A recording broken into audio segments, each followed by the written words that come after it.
एक बार की बात है, एक छोटे से गांव में एक आदमी रहता था। उसके घर के पास में एक पहाड़ था, जहां पर वो रोज सुबह जाता। उस पहाड़ पर थोड़ी देर के लिए वो बैठता, फिर वापस आ जाता। तो रोज की तरह वो सुबह सुबह जा रहा था।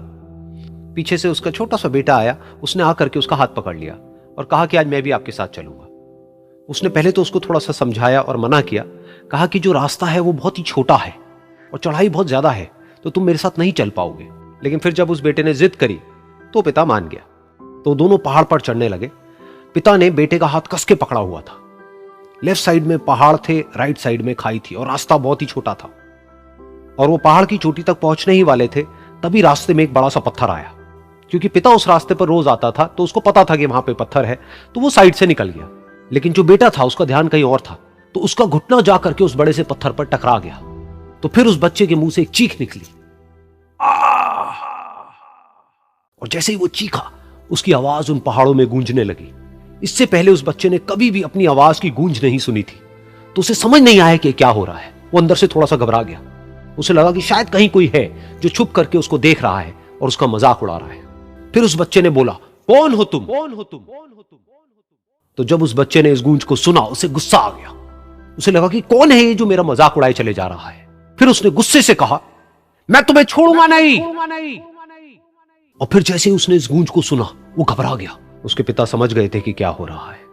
उसने अपने पिता का हाथ कस के पकड़ लिया और उनसे पूछा, कौन है ये जो मुझे इतना तंग कर रहा है? कौन है ये जो मुझे इतना डरा रहा है? तो उसके पिता थोड़ा सा मुस्कुराए और उन्होंने खाई की तरफ देखा और जोर से बोला, मैं तुमसे बहुत प्यार करता हूं। ये सुनकर वो बच्चा हैरान हो गया। उसे समझ नहीं आया कि हो क्या रहा है, कि वही इंसान जो उसका मजाक उड़ा रहा है और उसको तंग कर रहा है, वो उसके पिता को बोल रहा है कि मैं तुमसे बहुत प्यार करता हूं।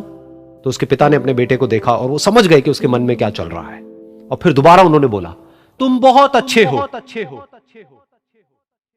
और ये सुनकर उनका बेटा भी थोड़ा सा मुस्कुराया और पूछा अपने पिता से कि ये क्या हो रहा है। और फिर उसके पिता ने अपने बेटे को समझाया, ये जो आवाज तुम सुन रहे हो ना, ये किसी और की नहीं है, ये तुम्हारी ही आवाज है जो कि पहाड़ों में गूंज रही है और तुम्हें अपनी ही आवाज सुनाई दे रही है। जैसा तुम बोलते हो ठीक वैसा ही तुम्हें सुनाई देता है। अगर तुम गुस्से से कुछ कहोगे तो पलट करके जो आवाज आएगी उसमें भी गुस्सा होगा, लेकिन अगर तुम कुछ अच्छा कहोगे तो वो आवाज भी अच्छी होगी। बिल्कुल इसी तरह से हमारी जिंदगी में भी होता है। जैसा तुम अपने मन में इस जिंदगी के बारे में सोचते हो, ये जिंदगी तुम्हारे लिए बिल्कुल वैसी ही हो जाती है।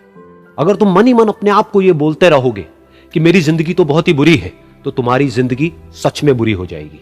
और अगर तुम अपनी जिंदगी से प्यार करोगे तो तुम्हारी जिंदगी भी तुमसे प्यार करेगी। ये बात उस बच्चे के दिमाग में घर कर गई और फिर वो दोनों उस पहाड़ की चोटी पर गए। लेकिन बच्चे के दिमाग में यही बात घूम रही थी। और फिर वो बच्चा खिलखिला के हंसा और उसने अपने दोनों हाथ खोले और अपनी पूरी ताकत से बोला, मैं तुमसे बहुत प्यार करता हूं।